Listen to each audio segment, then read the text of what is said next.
जिंदाबाद जिंदाबाद जिंदाबाद।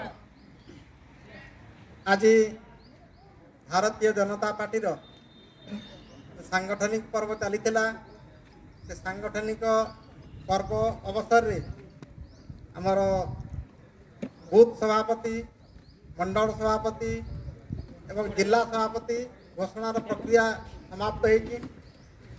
आज जिला सभापति संबर्धना उत्सव सहित ए 5टी मंडल सभापति संबर्धना ए उत्सव मंचासीन विधानसभा सबुआ विधानसभा नेता मुरली भाई, केन्दुझर जिलार उपसभापति आमर अग्नु भाई, केन्दुझर जिलार माइनॉरिटी जिला मोर्चा सभापति महताब अलाम भाई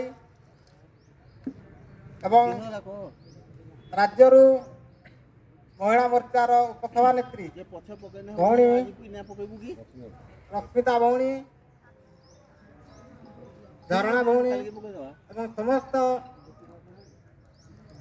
नूतन मंडल सभापति पुरातन मंडल सभापति समस्त भारतीय जनता पार्टी विधानसभा बाहर आसवा समस्त कार्यकर्ता समस्त को जिला सभापति आकार समस्त को अभिनंदन जनाऊँ, समस्त को धन्यवाद दूँ। आम समस्त जाचु ये हूँ गोटे केवल राजनैतिक पार्टी नुह, ये हूँ गोटे संगठन।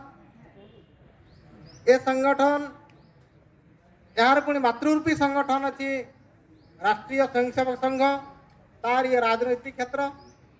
तेणु ये संगठन केवल राजनीति करवा सत्ता को आसवा एति केवल सीमित नुह, तो भारत वर्षर प्रत्येक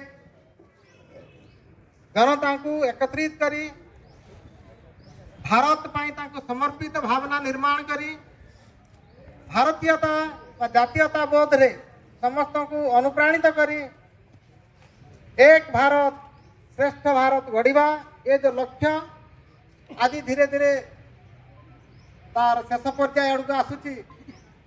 आम जानी बहु दिन प्रतीक्षा आमर भगवान श्री रामचंद्र जन्म मंदिर दीर्घ 500 वर्ष है से अपूजित भाव थे पूजा पाई पारु नथिले बाबर ढांचा ना परिचित थिले। आज भारतीय जनता पार्टी संगठन मजबूत होगा फल केंद्र रे एक मजबूत सरकार पाइले एवं जो मंदिर को उद्धार करने पुनरुद्धार करने 500 वर्ष भितर 4 लाख ऊर्ध बलिदान होते किंतु से मंदिर उद्धार हो पार नाला। आज सामान्य बिंदु भी रक्त न पड़ी